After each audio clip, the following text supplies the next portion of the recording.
దేవునికి మహిమ కలుగును గాక. ఈరోజు మనం ధ్యానించుకునే వాక్య భాగము ఎహెజ్కేలు గ్రంథము 3వ అధ్యాయము 5వ వచనం.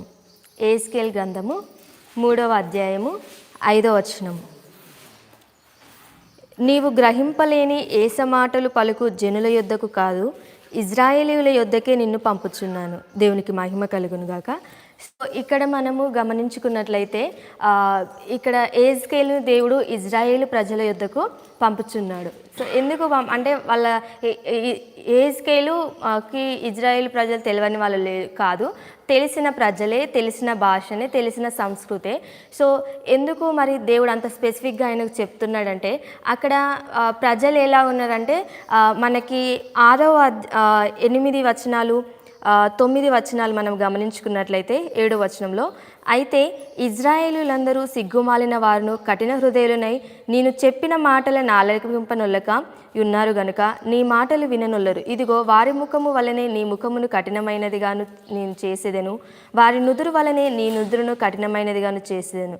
ఇక్కడ మనము గమనించుకున్నట్లయితే ఈ వాక్య భాగం యొక్క ఉద్దేశము, సో అంటే మనకు వాక్యము తెలియక కాదు, మనకు దేవుని మాటలు తెలియక కాదు, మనం ఎన్నో రోజుల నుండి చర్చికి వస్తున్నాము, ఎన్నో విధాలుగా మనము వింటున్నాము, అనేక ప్రసంగాలు వింటున్నాము, అనేకమైన వాక్యాలు మనము వింటూ వస్తున్నాము. కానీ ఇక్కడ మారవలసింది ఏంటంటే మన హృదయము. సో ఇక్కడ ఇజ్రాయేలు ప్రజలను దేవుడు మనకి ఎందుకు సాదృశ్యంగా చూపిస్తున్నాడంటే, వారు కఠిన హృదయులై ఉన్నారు. వాళ్ళకు భాష తెలియక కాదు, వాళ్ళకి ఏం తెలియదు అన్నట్టు కాదు, వాళ్ళకు వాక్యం తెలుసు, వాళ్ళకు భాష తెలుసు, అన్నీ తెలుసు, కానీ వాళ్ళ ప్రవర్తన అనేది వాళ్ళ కఠిన హృదయము. అంటే ఇప్పుడు మనం గమనించుకున్నట్లయితే ఒక వాక్యం ద్వారా దేవుడు మనతో మాట్లాడినప్పుడు మనం దాన్ని మార్చుకోవడానికి, సరిచేసుకోవడానికి మనము ప్రయత్నించకపోతే అది దేని కిందికి వస్తుందంటే ఒక కాఠిన్యత కిందికి, అంటే ఒక తిరుగుబాటు స్వభావము. అంటే దేవుడు పదే పదే మనకు కొన్ని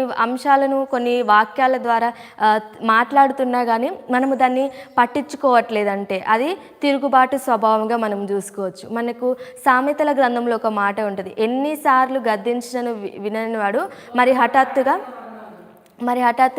నాశనమగును అనే మాట ఉంటుంది. సో అంటే మన నాశనాన్ని మనమే కొని తెచ్చుకుంటున్నామా అనేది కూడా చూసుకోవాలి. అంటే ఇది ఏదో నార్మల్గా వచ్చి చెప్పడం కాదు, ప్రార్థనాపూర్వకంగా మనము కూడుకున్నాము, ప్రార్థనాపూర్వకంగా దేవుడు మనతో మాట్లాడాలని ఉద్దేశిస్తున్న మాటలనే చెప్పుకుంటున్నాం. కాబట్టి ఏదైతే మనము దేవుడు ఇస్తున్నారో మాటలను, మనలో చెడుతనం ఏమన్నా ఉన్నదా, మనలో అసూయ ఏమన్నా ఉన్నదో, మనలో ఏమన్నా ఇక్కడ చెప్పే మాట స్వభావాలా, లేదంటే గర్వమా, లేదంటే అహంకారమా, లేదంటే నార్మల్గా మనుషులకి ఏముంటే ఆత్మీయ గర్వము కూడా అది పాపం కిందికి వస్తుంది. అంటే నేనే బాగా పాడతా, నేనే బాగా వాక్యం చెప్తా, లేదంటే నేనే బాగా చెప్పగలుగుతా, చేయగలుగుతా, ఇది చేస్తా, అది చేస్తా, అంటే ఆత్మీయ గర్వము కూడా మనకు ఉండొద్దు. అంటే ఇక్కడ ప్రజలు ఏంటిదంటే, ఇజ్రాయేల్ ప్రజలు వాళ్ళకి అన్నీ తెలుసు కానీ వాళ్ళ హృదయం దాన్ని స్వీకరించలేకపోతుంది. సో ఈరోజు మన జీవితం కూడా అన్నీ తెలిసినా కానీ స్వీకరించుకోలేని స్థితిలో ఉన్నట్లయితే, అంటే దాన్ని మన జీవితంలోనికి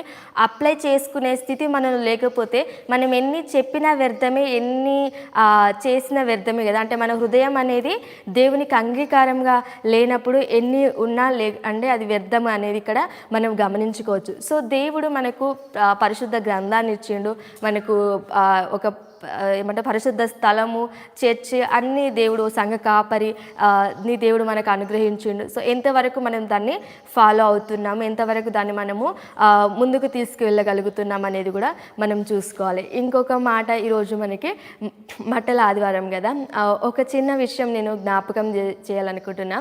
ఈ యొక్క సమయంలో ఈ రోజున యేసుక్రీస్తు గాడిద పిల్ల పైన రావడం మనం చూస్తాము. అక్కడ వాళ్ళందరూ ప్రజలు ఏం చేస్తున్నారంటే హోసన్న జయము, హోసన్న జయము అని చెప్పడం మనం చూస్తాం. అంటే అదే ప్రజలు మరి మరి మళ్ళా శుక్రవారం వరకు వచ్చేసరికి సిలువ వేయడం అనేది మనం గమనిస్తాం. అంటే అక్కడ ఎలా పలుకుతారు పీలాతు యొద్ద ప్రజలు అంటే ఇతన్ని సిలువ వేయము అని అక్కడ కూడా కేకలు వేస్తారు. అంటే ఇక్కడ ఉన్న ప్రజలే అక్కడ ఉన్నారు. అక్కడ వాళ్ళు ఏం చేసిల్లంటే వాళ్ళు జయము అన్న పలికిన వాళ్ళే ఇక్కడ ఏం చేస్తున్నారు, సిలువ వేయము అని పలుకుతున్నారు. అంటే మనుషుల హృదయాలు, మనుషుల మాటలు అనేవి అశాశ్వతము.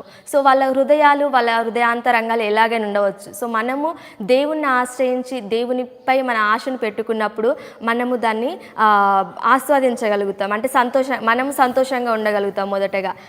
ఇంకొక విషయం ఏంటంటే అక్కడ మనం గమనించుకున్నట్లయితే ఆ యొక్క వచనంలో వారి కేకలే గెలిసెను అనే మాట ఉంటుంది. దేవునికి మహిమ కలుగును గాక. అంటే వారి కేకలే గెలిసెను అనేది అక్కడ ఏంటంటే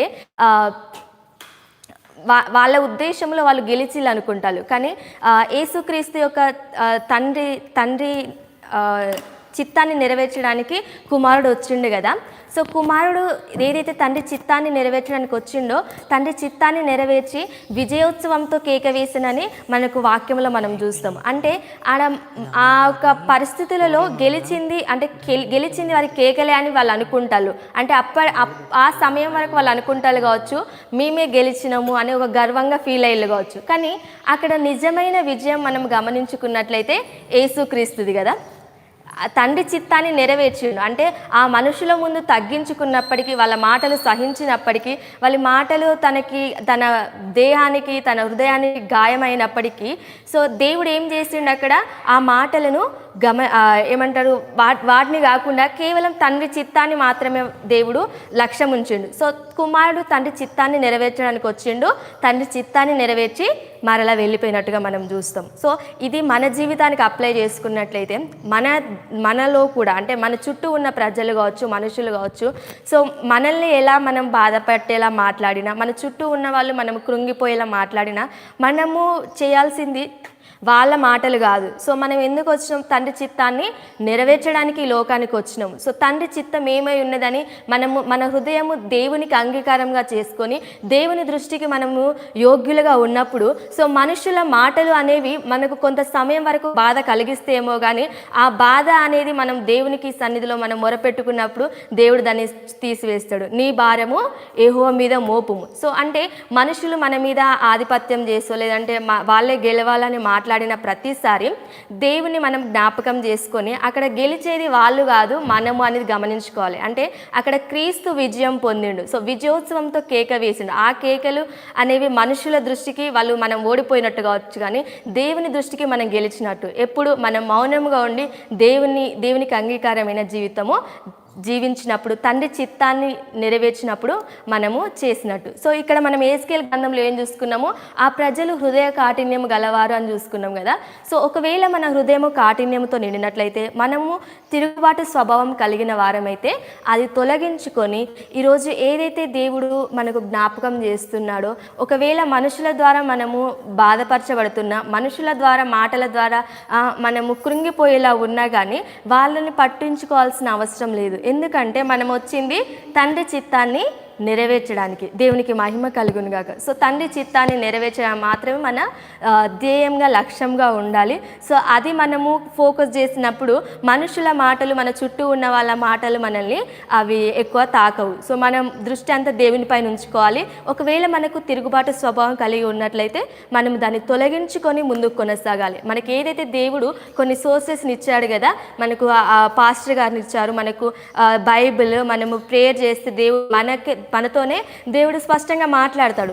నా గొర్రెలు నా స్వరము వినును. సో నీవు దేవుని చేతిలో వాడబడే బిడ్డవైతే దేవుడు నీతోనే స్పష్టంగా మాట్లాడి నిన్ను బలపరుస్తూ ఉంటాడు. కాబట్టి మనము దేవునికి సాన్నిహిత్యంగా వెళ్ళి ముందుకు కొనసాగే వారిలాగా ఉండాలి. సో ఈరోజు మనం ఏదైతే ఎదుర్కొంటున్నామో, ఎలాంటి పరిస్థితుల్లో ఉన్నా కానీ దేవుణ్ణి అంటిపెట్టుకున్నప్పుడు మనము మనుషుల వాటిపైన ఫోకస్ కాకుండా దేవుని పైన ఫోకస్ చేస్తూ ముందుకు వెళ్ళే వారిలాగా ఉండాలి. ఒకవేళ కఠినత్వం, తిరుగుబాటు ఉంటే మనము తొలగించుకునే వారిలాగా ఉండాలనేది ఈ వాక్య భాగం యొక్క ఉద్దేశం. ఈ మాటలు దేవుడు దీవించును గాక. ఈ మాటలు మన హృదయాల్లో ఫలించును గాక. ఆమేన్.